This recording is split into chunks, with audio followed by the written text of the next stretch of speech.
Standard 10th science chapter number 6 जैव प्रक्रम। इस वीडियो में मैं आपके लिए पेज नंबर 122 के अंतर्गत प्रश्न लेकर आया हूं। इसके पहले हम इस चैप्टर के 3 वीडियो बना चुके हैं, तो आपको अगर वो प्रश्न सीखने हैं तो आपको मेरी जूनी वीडियो देखनी पड़ेगी।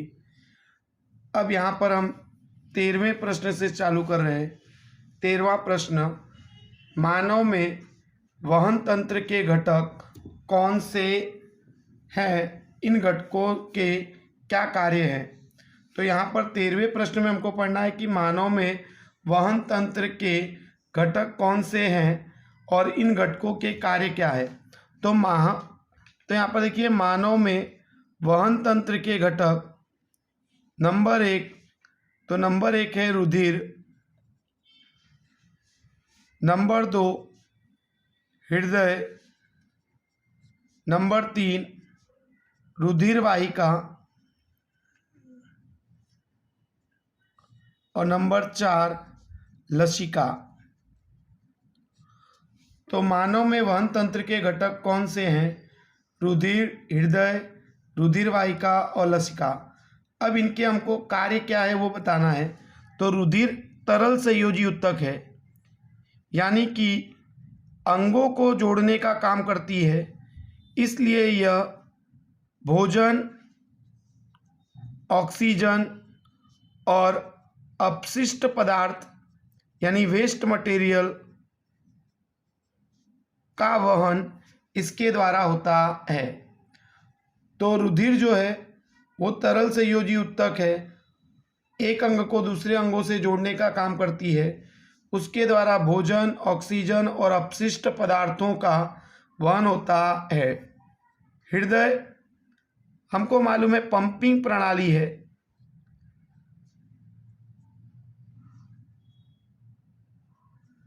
तो हृदय जो है वो क्या है? पंपिंग प्रणाली है।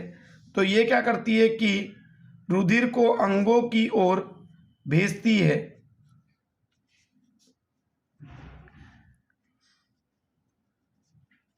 तो इसका कार्य है कि रुधिर को अंगों की तरफ क्या करना? भेजना।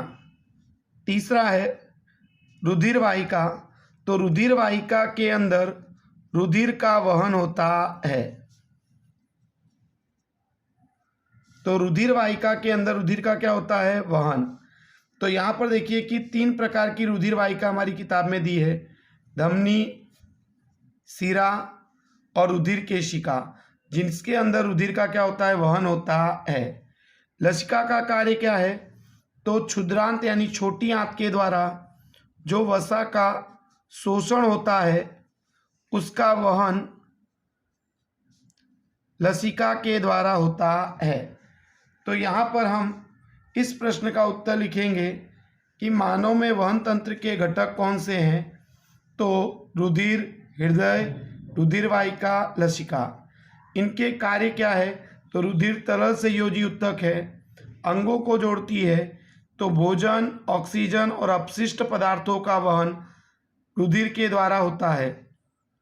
हृदय पंपिंग प्रणाली है, तो ये रुधिर को अंगों की ओर भेजती है। रुधिर वाहिका में रुधिर का वहन होता है। लसिका क्षुद्रांत के द्वारा जो वसा का शोषण होता है उसका वहन लसिका के द्वारा होता है। प्रश्न नंबर 14, स्तनधारी तथा पक्षियों में ऑक्सीजनित तथा विऑक्सीजनित रुधिर को अलग करना क्यों आवश्यक है? कारण कि स्तनधारी और पक्षियों को अधिक ऊर्जा की आवश्यकता होती है, ऊर्जा की आवश्यकता होती है, और इनके शरीर का तापमान एक समान बनाए रखने के लिए इन्हें निरंतर ऊर्जा मिलती रहनी चाहिए। इसलिए इनका हृदय चतुष्खंडी होता है, यानी 4 खंडों में विभाजित होता है, जिससे ऑक्सीजनित और विऑक्सीजनित यानी कि ऑक्सीजनित यानी शुद्ध रुधिर और विऑक्सीजनित यानी अशुद्ध रुधिर एक दूसरे से मिलने नहीं पाते हैं। तो इसलिए विऑक्सीजनित और ऑक्सीजनित रुधिर का अलग होना इनके लिए बहुत आवश्यक चीज़ है। फिर से देखिए, स्तनधारी और पक्षियों को अधिक ऊर्जा की आवश्यकता होती है। शरीर का तापमान एक समान बनाए रखने के लिए उनको निरंतर ऊर्जा मिलती रहनी चाहिए।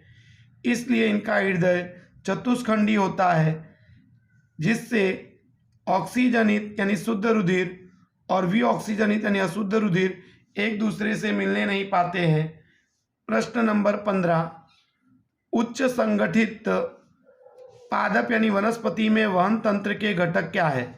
तो उच्च संगठित वनस्पति में वहन तंत्र के घटक है जाइलम और फ्लोएम। जाइलम के द्वारा वनस्पति में पानी का वहन होता है और फ्लोएम के द्वारा वनस्पति में भोजन का वहन होता है। तो उच्च कक्षा की वनस्पति में जाइलम यानी जलवाहक उत्तक कहते हैं जिसे, उसके द्वारा पानी का वहन होता है और इसके इस काम में वाहिका और वाहिनिका उसकी मदद करते हैं। जबकि फ्लोएम के द्वारा यानी अन्नवाहक उत्तक के द्वारा वनस्पति में भोजन का वहन होता है, जिसके इस काम में उसके दो घटक मदद करते हैं, चालनी नलिका और साथी कोशिका। तो उच्च कक्षा की वनस्पति में वहन तंत्र के घटक क्या है? तो जाइलम और फ्लोएम। जाइलम के द्वारा वनस्पति में पानी का वहन होता है, फ्लोएम के द्वारा वनस्पति में भोजन का वहन होता है। जाइलम द्वारा पानी के वहन में वाहिका और वाहिनिका दोनों मदद करती हैं और फ्लोएम के द्वारा भोजन के वहन में चालनी नलिका और साथी कोशिका मदद करती है। प्रश्न नंबर 16, पादप यानी वनस्पति में जल एवं खनिज लवण का वहन कैसे होता है? तो वनस्पति में जल और खनिज लवण का वहन कैसे होता है? तो वनस्पति की जो जड़ें हैं, जड़ यानी मूल, तो वनस्पति के मूल यानी जड़ जमीन में से पानी और उसके अंदर घुले खनिज लवण का शोषण करती है, जिससे पानी और खनिज लवण जमीन में से मूल की जाइलम में आते हैं और मूल की जाइलम की कोशिका में दाब उत्पन्न होता है, जिसे मूल दाब कहते हैं और इस मूल दाब के द्वारा पानी को ऊपर की ओर ढकेला जाता है। लेकिन ये मूल दाब छोटे पौधों में पानी को ऊपर तक पहुंचाने के लिए पर्याप्त है, लेकिन बड़े पौधों में ये मूल दाब पानी को ऊपर तक पहुंचाने के लिए यानी पत्तों तक पहुंचाने के लिए पर्याप्त नहीं है। तो बड़े पौधों में जो पत्ते होते हैं वो वायुरंध्र के द्वारा वाष्प स्वरूप में पानी को बाहर निकालते हैं।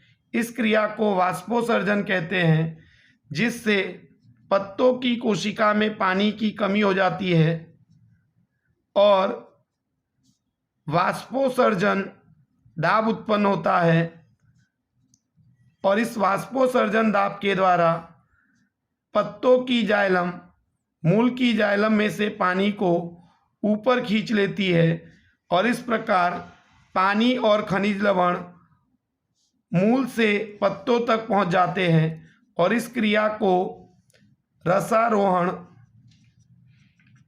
कहते हैं।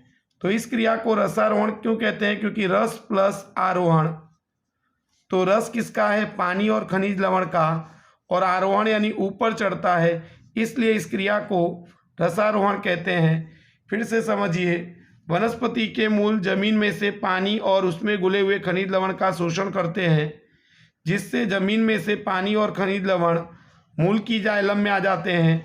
मूल की जाइलम की कोशिका में दाब उत्पन्न होता है जिसे मूल दाब कहते हैं। इस मूल दाब के द्वारा पानी को ऊपर ढकेला जाता है, लेकिन ये मूल दाब छोटे पौधे में पानी को ऊपर तक पहुंचाने के लिए पर्याप्त है, बड़े पौधों में ये पर्याप्त नहीं है।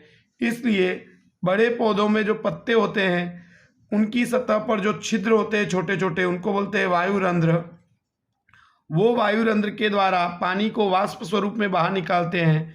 इस क्रिया को वाष्पोत्सर्जन की क्रिया कहते हैं, जिससे पत्तों की कोशिका में पानी की कमी हो जाती है और पत्तों की कोशिका में दाब उत्पन्न होता है, जिसको बोलते हैं वाष्पोत्सर्जन दाब, अथवा हमारी किताब में लिखा है वाष्पोत्सर्जन कर्षण। तो उस वाष्पोत्सर्जन दाब के द्वारा पत्तों की जाइलम मूल की जाइलम में से पानी को ऊपर खींचती है। इस प्रकार पानी मूल से पत्तों तक पहुंचता है और इस क्रिया को रसारोहण कहते हैं। संधि विच्छेद करें तो रस प्लस आरोहण, यानी पानी और खनिज लवण का जो रस है वो ऊपर चढ़ता है, इसलिए उसको बोलते हैं रसारोहण। प्रश्न नंबर 17, पादप में भोजन का स्थानांतरण कैसे होता है? तो हमें मालूम है कि पादप यानी वनस्पति में भोजन का जो निर्माण है वो निर्माण पत्ते करते हैं। प्रकाश संश्लेषण की प्रक्रिया द्वारा वनस्पति के पत्ते भोजन बनाते हैं ग्लूकोज के रूप में, और इस भोजन का स्टार्च के रूप में पत्तों में संग्रह होता है और पत्तों से इस भोजन को तना और मूल तक ले जाने का काम फ्लोएम करती है, जिसे कहते हैं अन्नवाहक उत्तक।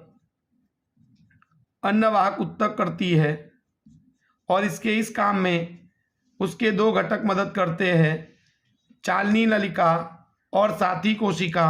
ये दो घटक उसकी मदद करते हैं। तो यहाँ पर देखिए कि ये चालनी नलिका है और ये साथी कोशिका है।